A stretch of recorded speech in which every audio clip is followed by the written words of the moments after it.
हे आपका स्वागत है। मैं Vivek Bindra, motivational speaker, leadership consultant, business coach. मैंने आपके साथ एक छोटी सी सीरीज शुरू करने का प्रयास किया है। एक टेस्ट किया है मैंने Q&A का, क्वेश्चन आंसर का। नीचे आपने कमेंट बॉक्स में बहुत सारे क्वेश्चंस पूछे। आप में से कई लोग लीडरशिप वालों में नहीं आ पाते हैं, तो मैं नीचे आपके क्वेश्चंस का आंसर यहीं देने की कोशिश कर रहा हूं। नेक्स्ट आपका मुझसे कई लोगों ने क्वेश्चन पूछा, कुछ दिल्ली से, लखनऊ से, पटना से, रायपुर से, कि आपका एक छोटा बिजनेस है और छोटे बिजनेस में आप नया कस्टमर एक्वायर करना चाहते हैं, बड़े बड़े ब्रांड्स के अगेंस्ट कंपीट करने लायक आपके पास पैसा नहीं है, तो क्या किया जाए। अभी बिना खर्चा किए आप नया कस्टमर एक्वायर करना चाहते हैं कम खर्चे में, तो कैसे किया जाए। इसके लिए मैं आज आपको मॉडल देता हूं, B2B2C मॉडल। क्या होता है ये B2B2C मॉडल? B2B मॉडल होता है मतलब आपका बिजनेस, आप एक और आदमी का बिजनेस, आपने उसको माल बेचा, उसको बोलते हैं B2B। B2C मॉडल क्या होता है? आपका बिजनेस, आपने कस्टमर को माल बेचा सीधा, तो इसको बोलते हैं B2C। आपने माल बनाया, उसको सीधा बेच दिया, हो गया B2C। B2B2C होता है आपका बिजनेस, आपने एक और आदमी जिसका बिजनेस है उसके माध्यम से, उसकी मदद से उसके कस्टमर को अपना माल बेच दिया।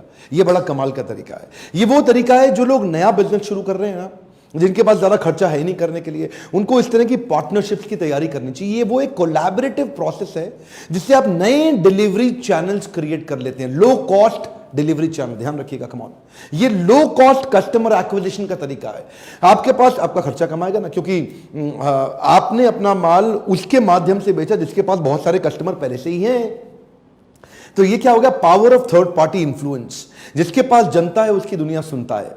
अब उसके पास कस्टमर, आपने उसके कस्टमर बेस को उसके माध्यम से बेच दिया, उसको नहीं बेचा। अगर उसको बेचा होता, अगर मैं मान लीजिए मैं मॉड्यूलर किचन बनाता हूं और मैंने मॉड्यूलर किचन एक डेवलपर को, एक बिल्डर को बेच दिया, तो ये तो B2B हो गया। लेकिन उसी डेवलपर, उसी बिल्डर के पास बहुत सारे कस्टमर है।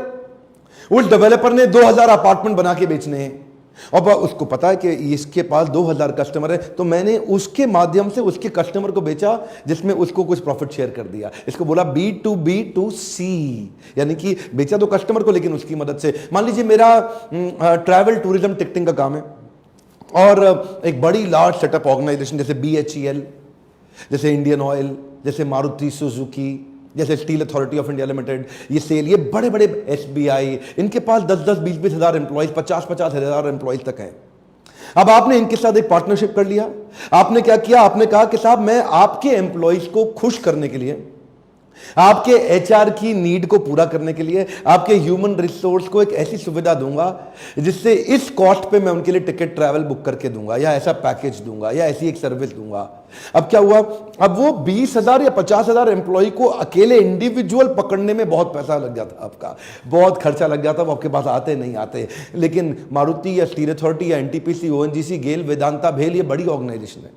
इनके माध्यम से आप इनके सारे कस्टमर तक, यानी कि इनके जितने एम्प्लॉइज हैं वहां तक पहुंच सकते हैं। ये क्या हो गया? आपने माल मारुति को नहीं बेचा, आपने BHEL को नहीं बेचा, सेल को नहीं बेचा, इंडियन ऑयल को नहीं बेचा, आपने वेदांता को नहीं बेचा। आपने किसको बेचा? आपने उसके माध्यम से उसके एम्प्लॉय को बेचा। इसको बोलते हैं B2B2C।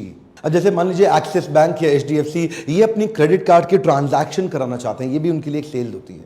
और ये अब डायरेक्ट कस्टमर के पास जाएं करना मुश्किल है, तो ये क्या करते हैं? B2B मॉडल पे जाते हैं, B2B2C, यानी कि PVR के पास गए, उनको बोला PVR के माध्यम से आप टिकट खरीदो, आपको ये बेनिफिट।